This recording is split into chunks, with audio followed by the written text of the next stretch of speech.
रहीम और अस्सलाम वालेकुम। आज सितंबर की 21 तारीख है और पाकिस्तान में इस वक्त जुमेरात की सुबह है। आज अभी तक की इंपॉर्टेंट खबरें और उनके ऊपर मेरा तज्जिया आपके सामने रखते हैं। जो सबसे पहली खबर आपके सामने रखनी है वो एक ऐसी खबर है जिससे आपके दिल को कुछ तसल्ली मिलेगी। खबर तो नेगेटिविटी में से निकलेगी लेकिन रिज़ल्ट उसका पॉजिटिव होगा। आप अक्सर जब पाकिस्तान की सिचुएशन देखते हैं आजकल तो कहीं से कोई उम्मीद बर नहीं आती, कहीं कोई रोशनी की किरण नज़र नहीं आती। हर तरफ अंधेरा है, हर तरफ नेगेटिविटी है, हर तरफ गलत बुरी खबर ही मिलती है। अफसोस होता है, गम मिलता है।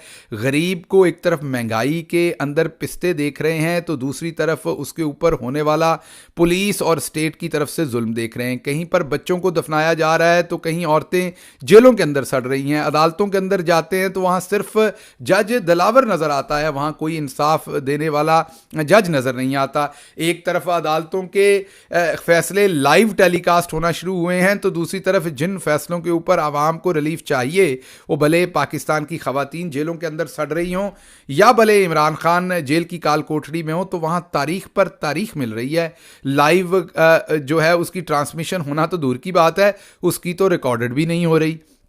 इन सारे हालात में जब हम हालात को और पाकिस्तान के अंदर की खबरों को देखते हैं तो सुरंग के आखिर पर कहीं रोशनी नजर नहीं आ रही। अंधेरा है, पसमर्दगी है, एक नाउमीदी है, एक इज़्तिराब है और आप इस इज़्तिराब के अंदर बहुत मुस्तरब होकर परेशान होते हैं और अपने आप से पूछते हैं आगे क्या होगा। ना इलेक्शन होते नज़र आ रहा है, ना इकॉनमी संभलते हुए नज़र आ रही है, ना इन चोरों को कोई पकड़ने वाला नज़र आ रहा है और ना हमारा कप्तान इस वक्त बाहर आता नज़र आ रहा है। ये तमाम की तमाम जो खबरें हैं ये एक इज़्तिराब क्रिएट करती हैं, परेशानी क्रिएट करती हैं। लेकिन आज मैं आपको कुछ फैक्ट्स आपके सामने रखता हूँ और आपको बताता हूँ कि हालात बिल्कुल मुश्किल हैं, हालात कठिन हैं, लेकिन जब आप तज्जिए की आंख से चीज़ों को देखते हैं तो रोशनी मौजूद है, बिल्कुल रोशनी मौजूद है टनल के आखिर पर और किरण यहीं से फूटेगी। इसी पसमर्दगी से किरण जो है वो फूटने वाली है और वो क्यों फूटने वाली है मैं आपके सामने फैक्ट्स रखता हूं और वो फैक्ट्स आपको एक्सप्लेन करेंगे कि हालात बुरे दिखाए ज़रूर जा रहे हैं लेकिन हालात इतने बुरे पाकिस्तान की आवाम के लिए हैं नहीं। शुरू यहां से करते हैं कि आपने गिलगित बल्तिस्तान का इलेक्शन देख लिया, वहां पर सिर्फ 16,000 वोट पड़े। कितने? सिर्फ 16,000 वोट। वहां पर गिरफ्तारियां भी करके देखी गई, वहां पर लोगों को हरास भी किया गया, सरकारी मशीनरी भी यूज़ की गई, पैसा भी यूज़ किया गया। जो खालिद खुर्शीद कैंपेन को लीड कर रहे थे साबिक वज़ीर आला, उन पर कातलाना हमला भी करवा के देख लिया। सब कुछ कर लिया, पूरा जोर लगा लिया। उसके बाद नतीजा क्या आया? सलाखों के पीछे खड़ा कप्तान जीतता नजर आया। सिर्फ 16,000 वोट के ऊपर पूरी रियासत कुछ ना कर सकी और पाकिस्तानी अवाम ने, गिलगित बल्तिस्तान की अवाम ने जीत कर दिखा दिया। फिर रिजल्ट रोक लिया। पोस्ट पोल रिगिंग, पहले तो प्री पोल रिगिंग की गई थी, फिर पोस्ट पोल रिगिंग कर दी गई और रिजल्ट रोक कर क्या किया गया? रिजल्ट रोक कर कोशिश ये की गई कि हारने वाले को जता लिया जाए। भला जब आवाम जागती हो तो ऐसा भी कभी होता है, वो भी नहीं हुआ और आखिरकार गिलगित बल्तिस्तान की सबसे बड़ी अदालत को नतीजा जारी करना पड़ा और कौन जीता? आपका कप्तान जीता वहां से। तो अब ये हालात देखते हुए डर जो है, जो दहक है आपकी और आपके कप्तान की, वो ताकतवर हलकों के दिलों में बैठ गई है। वो घुटनों पे आ गए हैं ताकतवर हलके। किसके सामने? पाकिस्तान की आवाम के सामने और उनके कप्तान के सामने। मामला तो सब मैनेज कर लिया था। बाजवा साहब ने यही सोच के कप्तान को हटाया था कि बस चंद हफ्ते महीनों की गेम है, कप्तान भी अपने घुटनों पर होगा, रो के फरियाद करके एनआरओ मांगेगा, कहेगा हजूर माफ़ी दे दें। कप्तान के पेशाब में से शराब निकाल लेंगे, खून में से ड्रग्स निकाल लेंगे, झूठा प्रोपेगेंडा करेंगे, टपकती छत के नीचे रखेंगे, गर्मी में रखेंगे। कप्तान कहेगा कि माई बाप जो आप कहेंगे मैंने तो वही करना है। एनआरओ दीजिए, सियासत से भी तौबा, हर हकीकी आज़ादी से भी तौबा, हर चीज़ से तौबा जिस पर मैं यकीन रखता था। और बाहर उनको ये यकीन था कि आपकी दुर्गत थोड़ी सी बनाएंगे, चंद लोगों की दुर्गत बनाएंगे, एक पोला सा प्रोफेसर उठाएंगे, उसको चंद थप्पड़ मारेंगे, वो तोते की तरह फर बोलेगा, उसको इमरान खान के खिलाफ एक सुल्तानी गवाह के तौर पर इस्तेमाल करेंगे, इमरान खान को लपेट कर अंदर फेंकेंगे और फिर आप भी डर जाएंगे, कप्तान भी डर जाएगा और सब कुछ ठीक हो जाएगा। क्योंकि स्क्रिप्ट पहले से लिखा हुआ था, तो प्रोफेसर तोते की तरह बोला या नहीं बोला, लेकिन अखबारों की हेडलाइंस लग गई कि प्रोफेसर तोते की तरह बोल रहा है। ना प्रोफेसर तोते की तरह बोला, ना आपका कप्तान पिछले 45 दिन के अंदर एक दफा भी 1 सेंटीमीटर जेल की सलाखों के पीछे झुका, ना उसके चेहरे पर से मुस्कुराहट गई, ना उसकी आंख के अंदर से रोशनी गई। वो डट के खड़ा है, 71 साल का कप्तान आपका जेल की सलाखों के पीछे, टपकती छत, गीले मैट्रेस के ऊपर, गंदे तफन ज़्यादा बाथरूम के पास, आंखों के अंदर उम्मीद लिए, हाथ में तस्वीर पकड़े, आपके और अपनी आने वाली नस्लों के लिए हकीकी आज़ादी की जंग बड़ी खुशी से लड़ रहा है। कप्तान कह रहा है कि जो भी हो जाए, मरना पसंद है लेकिन इससे 1 इंच पीछे हटना पसंद नहीं है।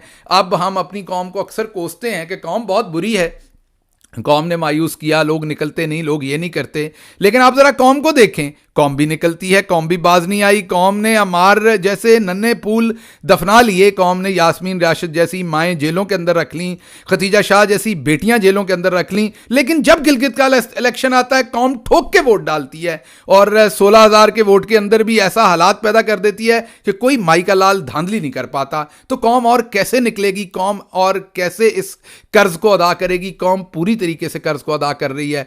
तो हुआ यह है कि आपने और आपके कप्तान ने घुटनों पे गिरा दिया है तमाम ताकत के सरचश्मे जो दुनिया में अपने आप को समझते थे।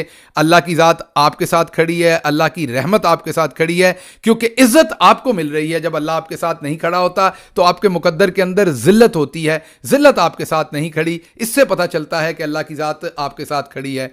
अब मैं आपके सामने कुछ हकाइक रखता हूं जिससे आपको यह पता चलेगा कि ये मैं क्यों कह रहा हूं कि ताकतवर हल्के जो हैं वो बेबस हो गए हैं। एक तो मैंने गिलगित बल्तिस्तान का इलेक्शन आपके सामने रख दिया, अब उससे यह पता चल गया कि धांधली तो नहीं करवाई जा सकती। तो फिर आप एक नया मंत्रा आपको टेलीविजन की स्क्रीन के ऊपर नजर आता होगा।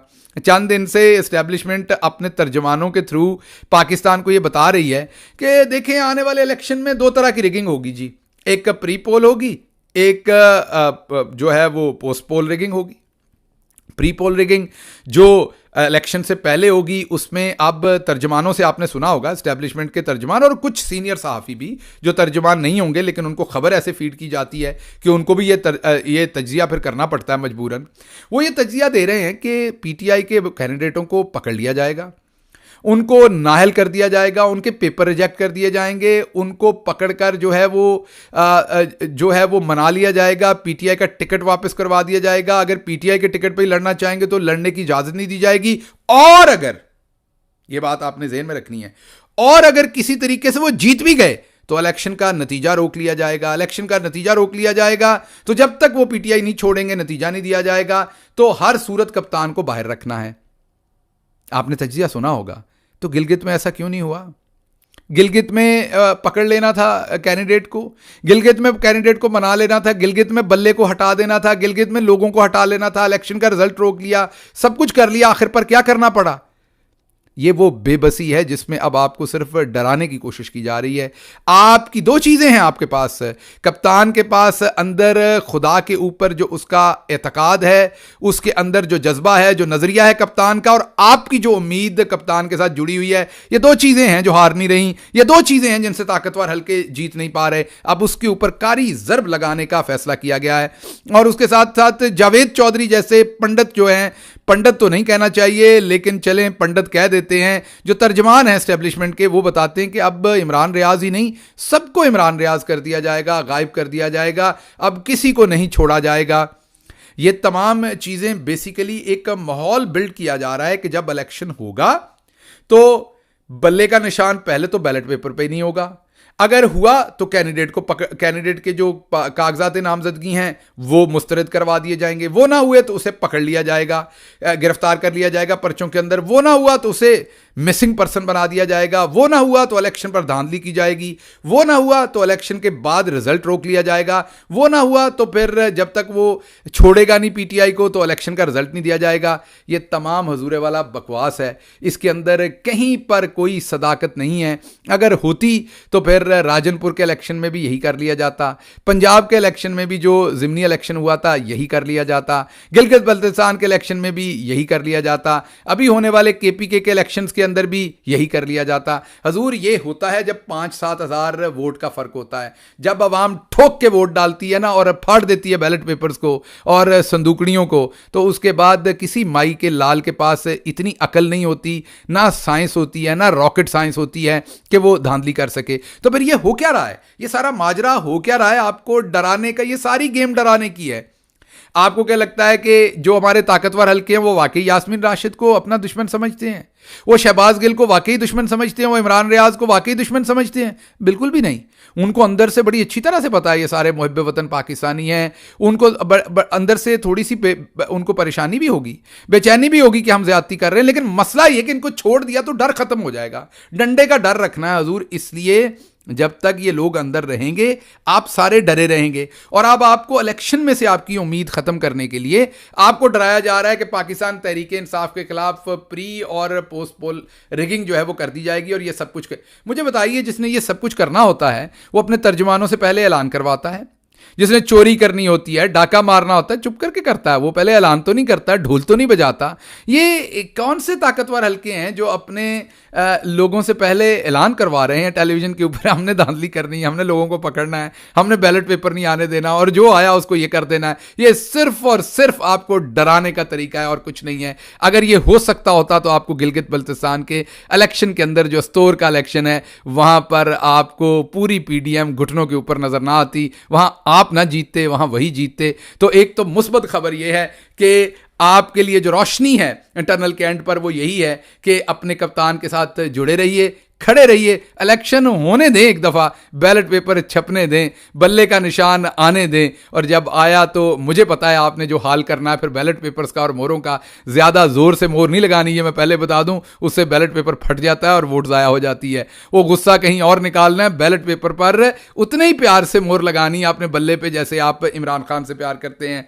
तो एक तो मैंने आपके सामने ये रखना था कि ये पूरा बयानिया बनाया जा रहा है पोस्ट पोल प्री पोल रिगिंग का, और इलेक्शन का रिजल्ट रोक देंगे तो फिर क्या होगा? फिर अदालतों में जाएंगे, तो फिर जैसे गिलगित बल्तिस्तान की अदालत ने रिजल्ट जारी कर दिया, अदालतों को जारी करना पड़ेगा। कितनी देर तक अदालतें रोकेंगी? इलेक्शन कलअदम होंगे तो फिर किसने वोट डालना है? बांग्लादेश से आके लोगों ने डालना है, हिंदुस्तान से डालना है, फिर भी इसी कौम ने वोट डालना है, और जब दोबारा कौम डालेगी तो उसी को डालेगी जिनके साथ उनका दिल धड़कता है। आपके कहने पर तो वोट नहीं किसी ने डाल देना हजूर। उसके बाद आपको यह भी बताऊं कि ये इस्तराब नया नहीं है। जब बाजवा साहब ने इमरान खान को हटाया था तो उस वक्त बाजवा साहब एक जगह पर गए थे, ये ऑफिसर से खिताब किया था और वहाँ सवाल किया कि आपको किसको लगता है कि इमरान खान को हमने गलत हटाया? तो एक अफसर ने हाथ उठाया और उन्होंने खड़े होकर कहा कि जब नवाज और जरदारी जैसे चोर बाहर हैं, उन पर पर्चे नहीं हैं और उनको हुकूमतें करने दी गई, तो इमरान खान को हटा के हमने गलत किया। तो बाजवा साहब ने कहा कि अच्छा, और किस किस को लगता है कि इमरान खान को हमने गलत हटाया? तो हाल में बैठे 99% लोगों ने हाथ खड़े कर दिए।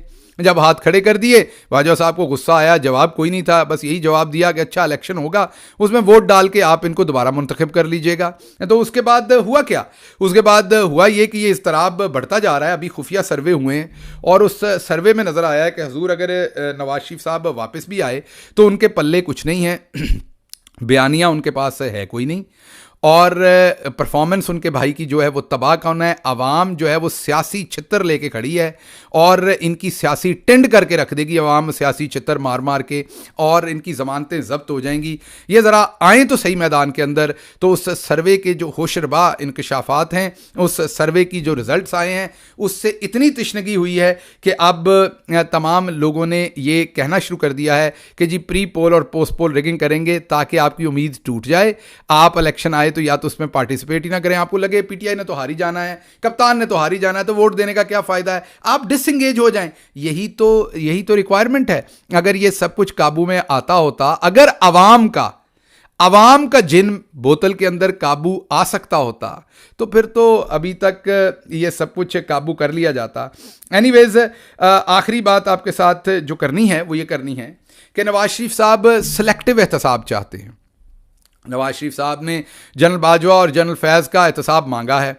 आपको याद करना पड़ेगा कि जनरल फैज़ जो हैं वो डीजीसी थे और डीजीसी के ऊपर डीजीआईएसआई होते हैं। नवीद मुख्तार थे उस टाइम जो नवाज शरीफ साहब की अजीज़दारी उनसे बनती है।